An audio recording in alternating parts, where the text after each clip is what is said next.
That's 01 513 5004 or visit covid-irl.cpsresearch.org. This study is sponsored by Roche. Harvey Norman, your SIM-free mobile phone specialists. Did you know phone networks charge over the odds when tying you into their long and expensive plans? Why pay more when you can save by going SIM-free? We have SIM-free phones from as little as €24.95. And we have the largest selection of SIM-free phones in Ireland, with all the top brands like Apple, Samsung, Nokia, and many more. Harvey Norman, your SIM-free phone specialists. We won't be beaten on price, range, or service. Go! Off the ball. This is News Talk. Now you're welcome back. So Europa League final this evening in Gdansk. Kickoff is at 8 o'clock. David Meyler is with us. Hey David. Joe, how are you? Yeah, very well. Looking forward to this game. So Solskjaer has picked what looks on the face of it like a pretty attacking team. He has gone with, for anyone just tuning in, David Hayes in goal, Wan-Bissaka right back. Lindelof obviously starts, and in Harry Maguire's absence, Eric Bailly starts. Luke Shaw's at left back. The surprise, I suppose, is that it's McTominay and Paul Pogba as the two. Fred is on the bench. Mason Greenwood on the right hand side. Bruno Fernandes through the middle. Marcus Rashford on the left hand side. Edinson Cavani leads the line up front. How big a risk is Pogba in that holding midfield position in front of a Bailly and Lindelof, in your opinion? Do you know what, Joe? I've been thinking about it there. I just had to tell you on. I was listening to Solskjaer talk, and he was obviously asked about it. He said, Fred had picked up a knock a week ago. Okay. He hadn't really trained, and he trained last night for the first time, so he didn't feel he was fully fit. So obviously Pogba's trained fully, so he's gone with that way. Look, there has been massive highlights over Pogba in that position, time in, time again. People have always questioned him defensively. There's no doubting the boy's ability. He's a fantastic footballer. I get the feeling, it's a big game, it's a big occasion. It's Europa League final. This is the game, Paul Pogba. This is him. This is what he wants to turn up on. He wants to be the main man. So I'm expecting a big performance from him. I think it shouldn't really be a problem. Obviously, Villarreal are a good team, but United are better. So I'm expecting, Pogba to put in a good performance. It is a big call, of course. Look, McTominay's probably going to have to be more alert, defensively aware if Pogba does go forward and try and join him with the front four. Yeah. But I imagine they've had these conversations, and McTominay will be well capable of doing that. Yeah, it's a big night for him. What strikes me, I suppose, with Pogba in that position at times, it's not so much when he goes forward and McTominay can see he's gone forward and then can manage a situation.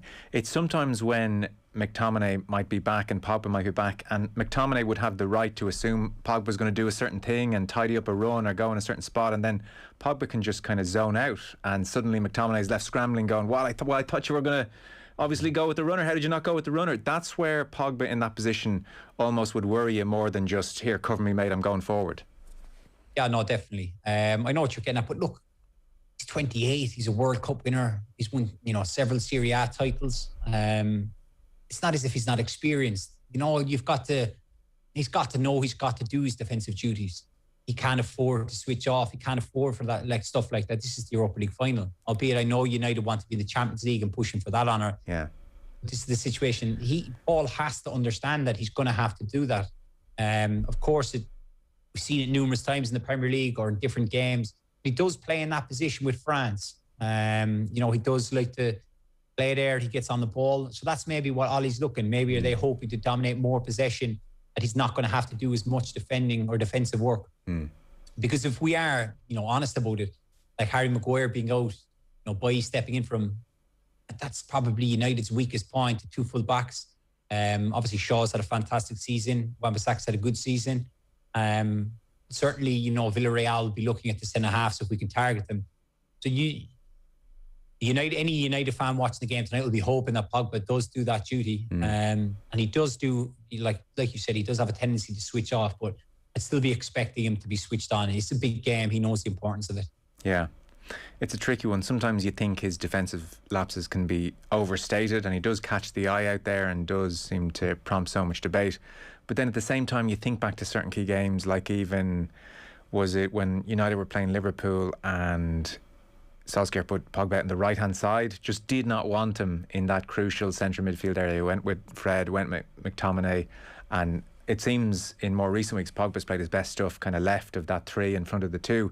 It just seems Cavani, you can't leave him out at the moment. Greenwood has really come back into form. You can't leave him out at the moment. And I guess the Fred injury is the Fred injury. So that dictates all of these things. But, you know, in front of Harry Maguire-less centre-half pairing, that's where the worry is. What do you think it is with Pogba that he does it for France and seems more tuned in for France in a World Cup, you know, highest level against really good players, and yet so often for United when he's in that position just kind of, like I said, zones out, for want of a better phrase. It's hard to put your finger on that.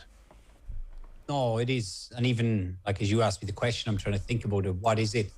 I suppose the only thing is, in the World Cup, those are knockout games. They're the big games where any slight mistake and you can be out of the tournament. Look, we all seen him at the World Cup. He was incredible. And he's a magnificent partnership with Kante. You know, Scott McTominay's a very promising midfielder, but he's not N'Golo Kante, and I think he'd be the first to admit that. I don't know what the reason is. Maybe is it a fact of, like I said, knockout competition as opposed to playing, you know, week in, week out, where you can probably afford to get away with those games. Maybe it's, you know, a tad bit of respect to, you know, his opponents, you know, and maybe he's thinking at times, I don't need to do that little, you know, 10-yard sprint back to kind of block a passing lane or intercept the ball, or, you know, just run with the man for the sake of it. Like you spoke there about the Liverpool game, if you remember, there's been previous games where he's found himself back in positions where he's given away penalties. I think it was against Arsenal. I think it was the one with Bellerin. You know, he just switched off and Bellerin got to the other side of him and he trips him up and it's a penalty. So those obviously are things, you know, Solskjaer's looked at, but there's no way that they've not gone into this in the preparation the last 48 hours, you know, gone over things with him, you know, spoken to him, said, like, you know, we need you to do this, you need to keep an eye on this. There's no doubting, you know, if United dominate possession, you know, he's one of the best in the world at what he can do with the ball at his feet. It's just the other side. And you're going to have to nail it into him. You're going to have to sit down and go through it with him and say, look, we need you in your A game here. There's no doubting that, you know, with the ball and the attacking fence, he's fantastic. You have a real keen eye for the tactics of the game. I always love listening to you talking about it. So this 4-2-3-1, and you've played in that kind of midfield position, often a holding or a defensive midfield position. Like, why do you need two defensive midfielders there? Like, is it too much to ask a McTominay, just listen, look after that on your own? Like, it feels like, I don't know, when Makelele came on the scene, he just sort of did it on his own. It feels like Kante does a lot of it on its own. You know, do we really, like, Pogba might turn around to this conversation and say, well, hang on, that's McTominay's job, and I'm not really about defence all that much. So your sense of the demands in there in a 4-2-3-1, those two, do they both need to be defensive? No, I think you need one that's outright defensive. Someone who doesn't, almost inverted commas, like to go across the halfway line. Someone who's going to, you know, close up the shop. I know what you're getting at with, like, two with one in front as opposed to one with two in front. Yes. I think with a player like Bruno, you need to leave him on his own. If you watch Bruno tonight, he'll be flying everywhere. That's Bruno at his best, where he can go into those pockets of space on the left or the right. Like, he can, you know, obviously interlink with Rashford on the left or Greenwood, where they can rotate and move, and he can kind of just appear everywhere. The biggest thing I find with the two holding midfielders is it's almost like a square. If you have two centre halves and you have two in front, that is kind of the core, the middle of the pitch, where they want to do a square. United have always been renowned for the fullbacks bombing on. So that's why you almost have the two. It's that if Luke Shaw is getting forward, then Wan-Bissaka can also get forward to support, you know, Greenwood if the ball does, you know, come across. So that's why you kind of want the two holding midfielders there, because they're little, you know, square together that either one can kind of drop in so the centre halves can split. There's various different ways you can kind of go through. The idea then is that the main part of it really for me is like both fullbacks go forward, and then you have the cover of midfielders who can pop into those areas, or if the centre halves split out, then you almost kind of reverts to like a three with the two centre halves, one midfielder dropping in and one midfielder in front. Yeah, it's kind of like, look, I know I'm on talking about United, nobody want to hear me, but Liverpool do it, you know, brilliantly with, you know, the fullbacks getting forward, but they always have that, you know, extra cover in midfield where boys can pop back in and, you know, pop into different areas, and that's basically why United do it. Yeah, I mean, I've really, from a Man United perspective, it's to really pick on the frailties or the negative here. I mean, you flip it around, and albeit they have Gerard Moreno with his 31 goals in all competitions, the firepower that United have on the pitch this evening. So as you said, they'll certainly have plenty of possession. Pogba will be on the ball plenty, and then you've got Greenwood, who's on fire at the moment. You've got Fernandes, you've got Marcus Rashford, you've got Cavani. I mean, yeah, look, it ain't perfect at the back, but they should score goals this evening. Like, they're against the team 7th in La Liga. This isn't peak Barcelona they're going up against, where they're going to be under the cosh defensively for 90 minutes. No, and that's it, isn't it? Like, even as the teams get called out, and you see it on social media, the team sheet, and you kind of like, you're looking, kind of going, obviously curious to know what way Solskjaer would go. Would Pogba play off the left or the right? Obviously, I didn't know about Fred.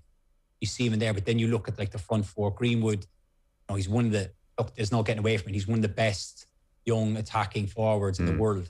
He might bolt into the Euro squad, by the way. Do you think, on recent form? I'd have him in it, because after Harry Kane, I look at the other strikers. He's probably, even the other forwards, he's probably the most natural finisher.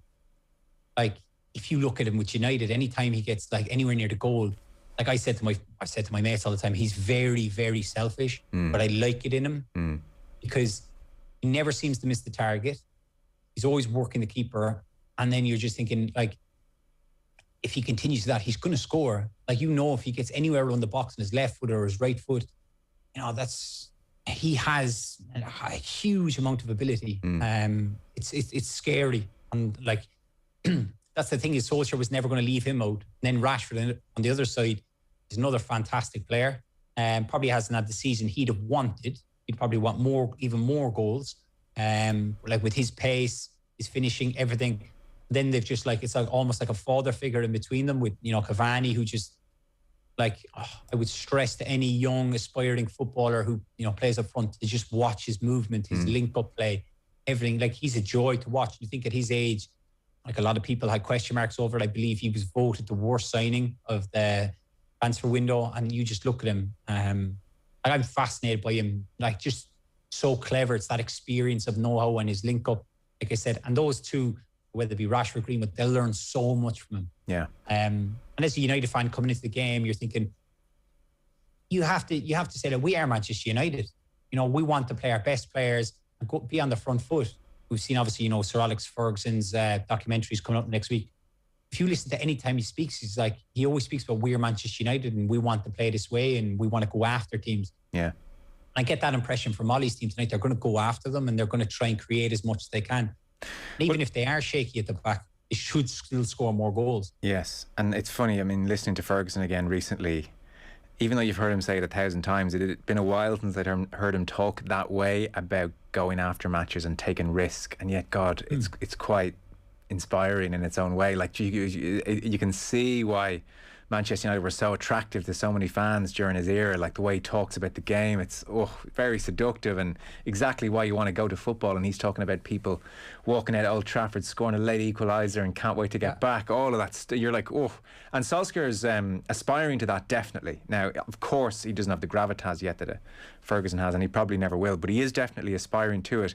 To go bigger picture, I was making the point to the lads at the top of the show, in some ways here, it's not lose-lose for Solskjaer. Of course it's not, but he wins this game and he wins the trophy, and still his detractors will say, well, look, he's finished second, a distant second, and Liverpool and Chelsea will never be as bad again next year. And, they were kicked out of the Champions League, so what is this? It's a second-rate tournament.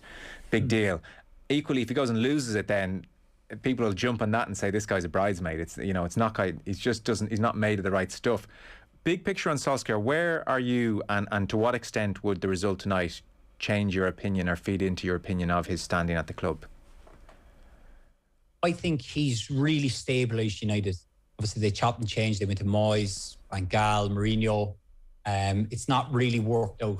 I think they've gone for a very safe pair of hands. Someone who knows the club inside out, knows everybody involved. I imagine Sir Alex still has a great influence over him. He's probably, calls upon him once a week just for a chit-chat. I think tonight is huge for him. Like, are Manchester United where they should be? No, they're not. I don't think anyone will, claim to be they are. But they are moving in the right direction under Solskjaer. I think, we've seen it's been 4 years since the last Europa League final when Mourinho won. They've been beaten in several different semi-finals. And now they're at the point of we're moving in the right way. There's a lot of positive noises coming out of Manchester United. I think Solskjaer needs that trophy more than that group of players do, because he's always going to have those question marks over him because he's a former player. He's seen as an icon there. They love him. It's kind of like, okay, whoever appointed, would it be Edward or whoever it was, they kind of said we can kind of control this fella. But if they win, it shows that they're going in the right direction. Of course, they want to be in the Champions League competing on that front. But I listened to some of the lads talking the last time saying about, when Roy said it was a failure to be, you're almost being rewarded for failure. At the same time, you can only win what, competition you're in. I would have loved to win the Europa League. This is a great opportunity. As much as I'm a Liverpool fan, I spoke to Harry Maguire this morning, and I'm desperate for him to win a trophy because he's been under savage pressure and he's taken a lot of flack off, every person. I want United to win so I can watch my friend lift the trophy. And plus, for Solskjaer, it will prove that he is taking them in the right direction. As you look back at Manchester United when they won that first league title under Steve Bruce, it did kick them on. When Steve Bruce got the headers, it did kick them on, and they went on to have huge success in the Premier League. We all know it. Any Manchester United fan reminds everybody. Yeah. But I think he's at the moment where he needs to get the trophy to kind of show that, can you imagine if United win this tonight? They'll then, it gives the owners a boost. Obviously, there's been a lot of slack from the, Super League or whatever, that they'll say, look, this fella knows what he's doing.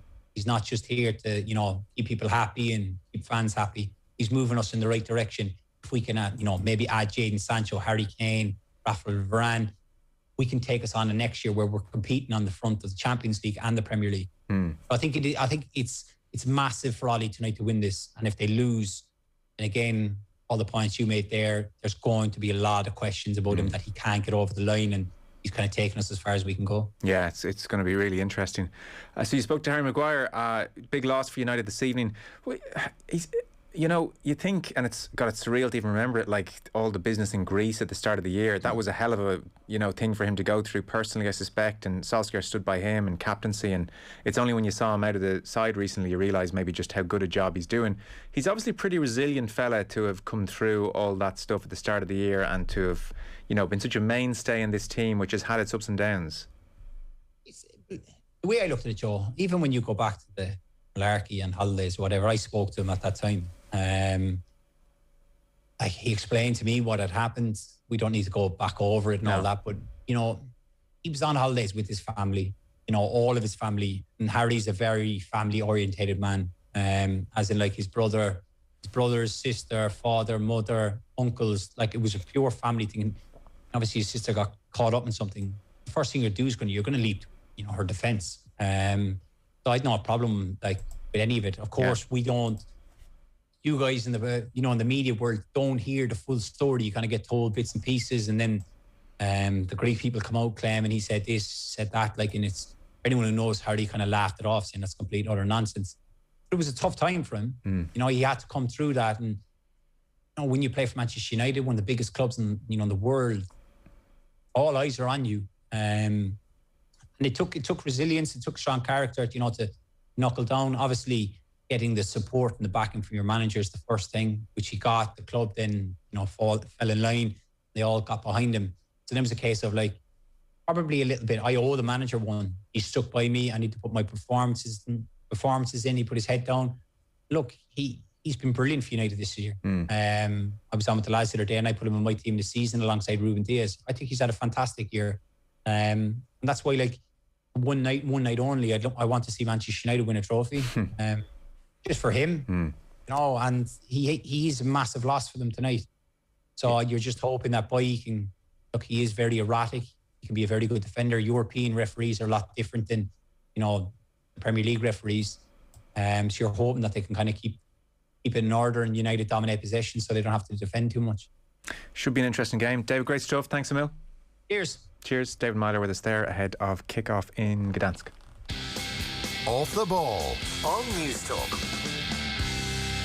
Guaranteed Irish business members are working hard to support jobs, communities and help our economy recover and prosper beyond COVID and Brexit. Who would have thought from humble beginnings in a West Cork butcher shop in the 1880s that Clonakilty Food Company will be exporting their black pudding, white pudding, sausages and rashers around the world